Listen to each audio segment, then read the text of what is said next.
Hey guys, and welcome back to this channel. In this video I'll be showing you guys how you can change the language on your Capcut PC app. So go to menu, go to settings, and go to language. They have quite a few options here, and just select the one you want. I'm just going to select Bahasa Indonesia and I'm going to select save. Then you do have to restart Capcut. Don't worry, all your files will still be saved.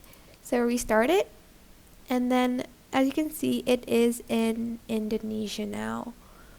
Like, all of the text is in Indonesian. Well, except for like your file names, it's going to still be the same, but the rest will be in a different language, and I'm just going to change it back to English again. And that is basically it. I hope this tutorial was helpful for you guys. Don't forget to like, comment, share, and also subscribe to this channel if you haven't done that already. If you have any questions, just leave it in the comment section down below and I'll try my best to answer them all for you guys. And if you found this video helpful, please click the thanks button above the description box down below. Thank you so much for watching. Bye!